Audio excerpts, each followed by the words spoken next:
Hey everyone, my name is Logan Rando. And I'm Mallory Shannon. And today we want to take you guys through the top 10 films we've seen over the last 5 years. Yes, so we needed to compile a list of very important films that were inspiring to us, that we really feel like should be viewed by people in case they got overlooked. Yeah, so we had to narrow down the films we chose by using 4 criteria. So the first one is it had to be released within the last 5 years, although we made one exception. The second piece was that it had to inspire us in some way as artists. The third is that it had to have a very important and compelling and poignant story. And the fourth was that it had to stand out within its genre. So Right. let's dive into the list. So first we have Never Look Away. This is a German film directed by Florian Henkel von Donnerschmarck.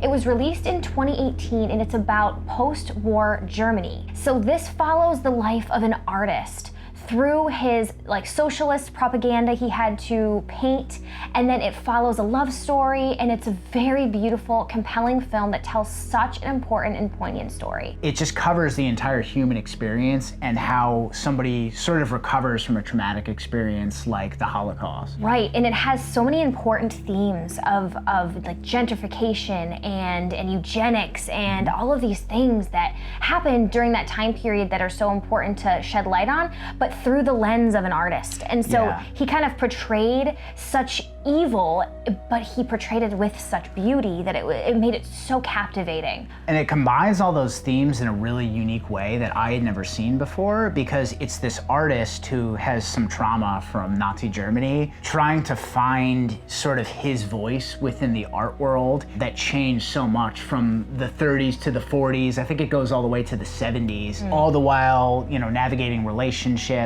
and family and coming to terms with all the trauma that happened to him. Just like the title says, Never Look Away, he learned this from his aunt who told him to never look away because everything that is true is beautiful. So he kind of used that as his motto throughout the film and really got to the nitty-gritty of portraying the evils, but also doing it in a way that's relatable, artistic, and beautiful. I was blown away by the cinematography and the lighting in this film. It's worth checking out just for that alone.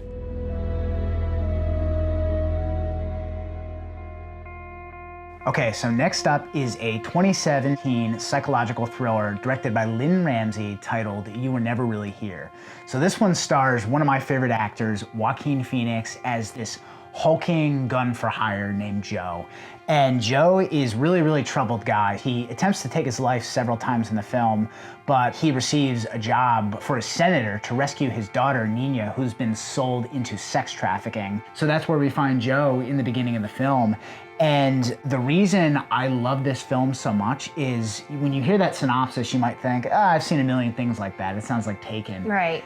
Beyond the general synopsis, the movie is so different in every single way. It is such a deep, thoughtful movie that portrays depression so subtly that it just really is moving. This film specifically just surprised me with how little they had to show to get their point across. And the director, Lynn Ramsey, was really nervous about action scenes because number one, they didn't have the budget to do it. And number two, she had never done anything in film with a gun before. So by necessity, it's a situation where what you don't see is so much more impactful because you just see that end result of the violence, and it's really effective. It's really powerful. Just like the film says, you were never really here.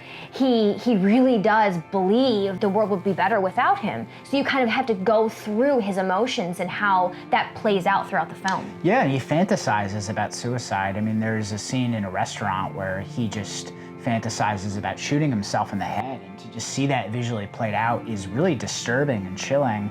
And when he's not fantasizing about suicide, when he's working, he's this really violent guy. He gets the job done through brute force. So if you're into a film that portrays depression really accurately and covers sensitive topics like this is the most deep, thoughtful one I've ever seen. So please check this out. It really goes into the human experience. So next we have Annihilation. This was released in 2018 by director Alex Garland, who also directed Ex Machina. This is a sci-fi thriller that follows explorers into the Shimmer, which is a mutated part of Earth that is created by aliens. And it's a really good, intense, thrilling drama sci-fi film that I think got majorly overlooked. Yeah, it's really smart sci-fi. It's not about the visuals, it's not about the spectacle of it. It's about the story, and it's about unraveling the mystery of this world. And it has so many different themes that when we left watching this film, we were talking about it for hours. Yeah. It was just like one thing after another that they were all symbols of. I mean, some themes that were in the film were cancer, almost like humans being the cancer. It was like traumas and how every single person, every single character went into this shimmer with their own set of emotional traumas and their own set of self-destructive tendencies, and how it manifested inside was so different for each of them and so interesting. One of the most standout things for me in this film is it's the best sound design I've ever consumed in a film.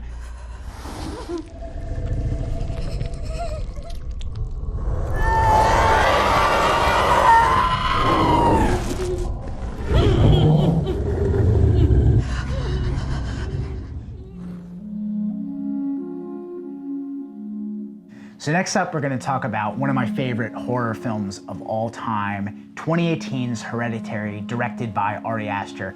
And this was his directorial debut.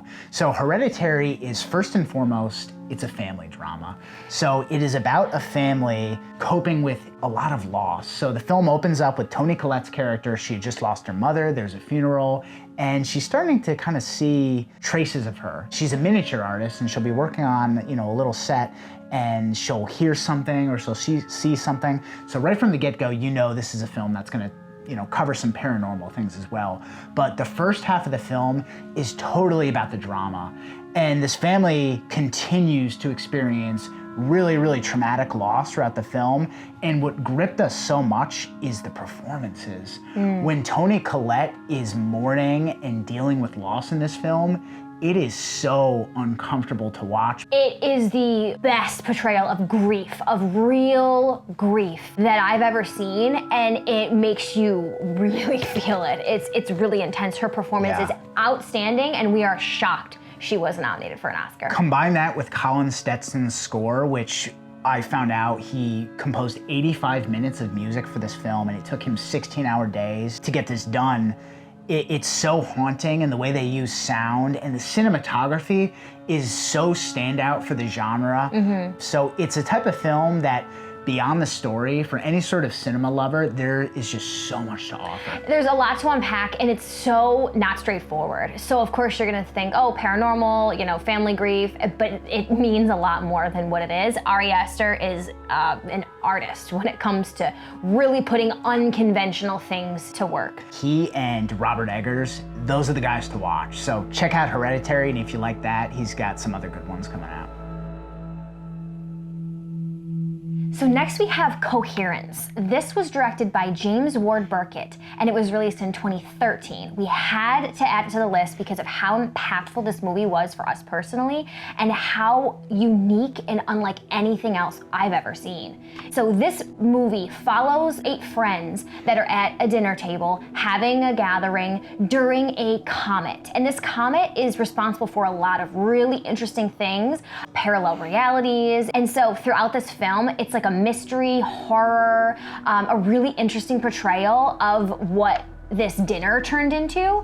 And I just think that there is so much going on in this film that it's so worthy to go out and watch. This director, he had a shoestring $50,000 budget, and he had worked in Hollywood, so he had a camera, he had some gear lying around, and he just knew a bunch of his actor friends. So what he did was, I think he spent a year constructing like the arc of this story, and then he just got his actor buddies to come over, and he gave them these dense note cards with like character notes, and they didn't quite know what was gonna happen, but they knew all of their characters' motivations, and he just let these guys and girls improv and play. So what you see happening on screen is their performances unfolding in real time. And the most interesting part of it is that sometimes 2 characters had conflicting motivations. So they would want 2 separate outcomes for something, and so what you're seeing unfold is happening in real time as the actors navigate who gets the dominant role. And it was so fascinating to watch because it made it so much more real real to be in that moment, having people talk over each other and having the lines collide, and it just felt more chaotic, but also more realistic. So to see all that play out in real time, plus tell an amazing story with so few resources, was really inspiring to us, and made us want to really get out there and just create. Anyone can do that. So next up is 2019's Honey Boy, written by Shia LaBeouf and directed by Alma Harrell. This is such an interesting movie because, first of all, the story is really interesting. So it's very closely based off of Shia LaBeouf's upbringing as a child actor and his relationship with his father. So his dad was kind of the ultimate stage dad. He took him to all his auditions, was always there on shoots, and he really pushed him to, work. And Lucas Hedges plays the older Shia LaBeouf, and Noah Jupe plays the younger Shia LaBeouf. So you kind of get to see the way his psyche progresses throughout his upbringing as a child actor. And the most interesting part is that Shia LaBeouf plays his father. Right. So this is amazing to be able to understand. So first of all, Shia LaBeouf wrote this in rehab. He wrote this screenplay in rehab when he was dealing with a lot. I feel like everyone kind of knows his history in the media of getting in trouble, having addiction problems, things like that. He, at the beginning of this film, had a terrible relationship with his father because of his traumatic upbringing, which you'll see throughout the film. But what's really captivating is the fact that after this was shot, he understood where his father was coming from, and he didn't have that terrible relationship with him after all. So something is definitely to be said about the effects of psychodrama. I'm a hypnotherapist and I do this in my practice. When you're able to release emotions in a cathartic way, especially by reliving them and revivifying them, they lose their emotional weight. So there's really something to be said about the power that can have over someone, and it's amazing to be able to watch that as Shia LaBeouf has that experience of healing his past through this art. Yeah, and that's what really gripped us about this movie. Not only the amazing story to see play out, but all the psychodrama behind it. So Shia, previous to doing this movie, he looked at his father, and I quote him, as the biggest villain in his life. And then after doing the film, he said, I kind of understand where my father is coming from, and I don't see him as a villain. So it, in some way, healed that traumatic relationship. So it just kind of begs the question, man, what is going on with this? Because I've seen another film called The Act of Killing, which is a documentary about abusers role-playing as their abusees, and that had really tremendous results as well. So role-play seems to really be effective in healing. It's perspective changing, perspective shifting. When you can kind of change your perspective and see someone else's point of view, I think that is a really good indication that you can work out some of the emotional baggage you're holding on to.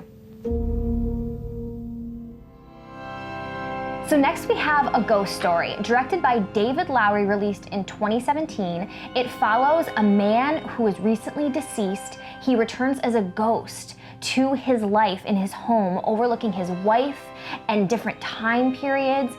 Casey Affleck, the main character, is portrayed by this classic white sheet ghost. It takes such a unique and poignant perspective on attachment to spaces. This film has a lot to say about our connections to time and space, and one of the really interesting things that the film does a really good job of portraying is how much a given space changes over the course of time. As humans, we're stuck perceiving time in one way, but imagine if you could zoom out and be an alien and just see Earth progress, sort of like a time lapse. The land would shift, the people would shift, buildings would come and go in a matter of seconds. And I think this film kind of put that perspective in my head, which really gave me a different way of looking at spaces, because we become so tied to our homes and our childhood spaces. Right. If you just look at your own house and think, okay, when was this house built? So it really puts such a unique perspective. It makes you really question things and your attachment to certain places and spaces. And one of the really interesting parts about this film when we were researching it is we found out that the director actually started sort of the story with the costume. He wanted to challenge himself by taking something that was kind of silly, that classic Halloween ghost costume, and making something dramatic and adding some gravitas to it. And I think one of the most interesting things also was that the film only had a $100,000 budget, but it was financed by the profits made off of another Disney movie, Pete's Dragon. So they made all the money from that and then they used it to make this film.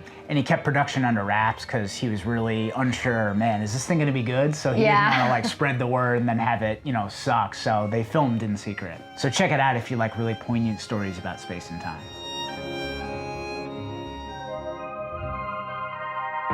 Okay, so next up is a 2017 American crime drama directed by some of my now favorite directors, the Safdie brothers. They're these really gritty, kind of guerrilla-style filmmakers based in New York City, and they'd done a bunch of stuff, and somehow Robert Pattinson had seen the movie poster for their most recent film, and he wrote them an email and said, hey guys, I want to work with you. So with Pattinson attached, they got a budget, and that's how we have Good Time. So this movie it's a crime drama. They wanted to make something that felt really pulpy. So in this movie, Pattinson is a bank robber who has a developmentally disabled brother, and they commit crimes together. And it escalates, and just like their next movie, Uncut Gems, it's just like a non-stop heart attack. Non-stop anxiety attack. It is the epitome of stress. The entire 90 minutes, you are just thinking like, oh, when is it gonna stop? When is it gonna stop? However, they do such a good job, even though these are not very virtuous characters, you get really invested in what's happening with them. So you want them to succeed. And so the whole time you're really pushing for the favorable outcome. I think the only other director that has done that for me so well has been Tarantino. The dialogue is so good, even though a lot of it is improv, the characters just work off each other so well. And like Mal said, even though they're not heroes, you're kind of rooting for them, but you at the very least want to know what's going to happen next. So amazing story, but the most interesting part for us is all the tidbits about the production. So Pattinson, to prepare for this role, put himself into isolation. The director said he kind of had this like Vietnam War vet air about him, where he is so gun shy about being seen and mobbed by people. So